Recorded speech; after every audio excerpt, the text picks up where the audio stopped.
What makes you such a bad draw in tournaments? I would just say maybe that I could throw it out there at any moment. I mean, that I'm not out of any match, and that I'm continuing to get better with each tournament. I mean, towards the end of the season, I'm starting to be smarter with my wrestling and figuring out little things, what's working for me and what's not, and just going throughout the season, I'm just getting better and better. Coach Dresser said Saturday at Big 12 you couldn't even get into the down position. What were you feeling physically, and how great did it feel to wake up Sunday being like, okay, I don't feel great, but I feel good enough to get out there? Yeah, talking through that was a little scary. I mean, going through that warm-up and feeling a little banged up, not at my best, but I think at that point, there's a lot of stress going through your head. Like, I don't want to lose, obviously, and then I have a tough draw that first match, and I go out there and lose 15-0 within, I think, a minute. So that was one thing, being embarrassed and being like, man, it's so easy to drop out. I could have just rolled over, but I think just what really helped me is staying strong in my faith with God and just praying that just take the stress away and that I'm going to take one match at a time. And that's what I did at that tournament.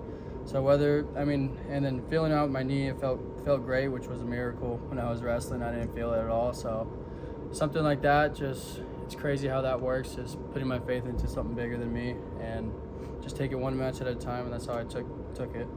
What role has Dresser and your other teammates, played when it comes to bouncing back from whether it be injuries or mental struggles or anything like that? I think a lot of guys on our team had a lot of injuries this year, so speaking with them, telling me, keep your head up. Still, I remember when I first heard it, and then Swiss coming back to the locker room right away saying, "You're still in it. You're still a man. Don't let that distract you." There's little distractions like that could throw you off, just like that. And some people like to give in to them and just quit. I could have easily just said, "All right, my knee was banged up," and then I had an old teammate, Carter Schmidt. That'd be a hard loss. So just being nervous with stuff like that, I think just praying about it and keeping my faith strong, and that's the only way I could make it through it, obviously. So that's what I did. How tough is Evan Bachman?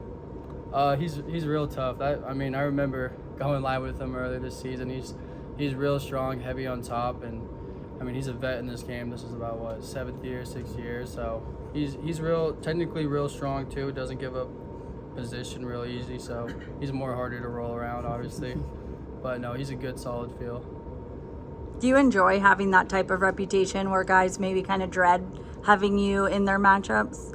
Yeah, I could see how sometimes it could be a pro. Maybe they don't think some things are gonna work, or they're not sure what to predict. So it does help. But then sometimes, some people do wrestle me a little slower. Don't want to have a lot of action, don't want to roll around, which that's what I need to go to too. Being more solid with those guys. In nationals, it's you get one takedown, you win the match. It doesn't matter how you win at that tournament. Everyone's going there competitive, and they're going to take every point that they can. And I know that, so just changing that. Your time wrestling for Kevin Dresser, what's been your, most memorable experience? Him just being a good coach in general. He tells us a lot. He's a businessman, and I know he wants us to be great with how he asks us how we're doing every day, the recovery he gives us, everything. He's always got something planned out, always thinking about us. That's what he tells us too. I think he's a great coach. Being with him was a great opportunity. Would have never thought I would have been here. I was signed at Cal Baptist when I first out of my senior year, so really thought I was going there, and then just God put a change in my heart, and now I'm here and I'm thankful for it. And I think he's a great coach with our staff too as well. They take care of us. They're always asking us, feeding us, telling us what to do. They're all national champs. They all been here at this tournament. They've done it all, so it's real helpful going to this tournament. Is that a move that you're glad you made? Yeah, I would say so. It was a tough decision, obviously. I really liked CBDU and the coaches there, but something in my heart changed, prayed about it, and made the decision, and now I'm here. Have you thought any or reflected any this week about your blood round match from last year? How's that kind of pushed you into this week? Yeah, I think that having that tournament last year was real good for this year, just knowing that I can't overlook any opponent.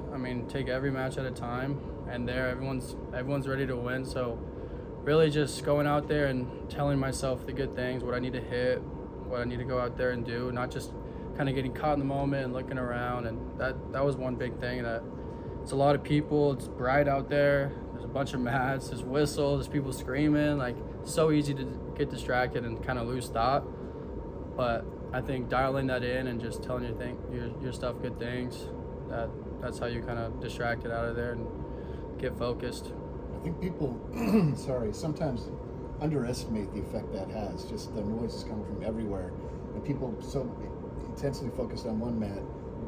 What do you hear that's the most disorienting that you have to? I don't know if it's everyone going 3 on somebody else's mat, or what's one thing that's like was extra hard to push out? It's weird. Like when you're wrestling out there, it feels so open.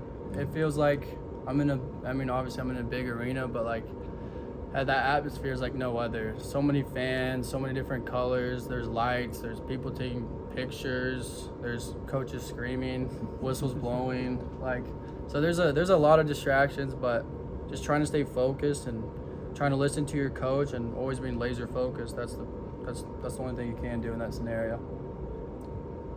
Thanks. Cool.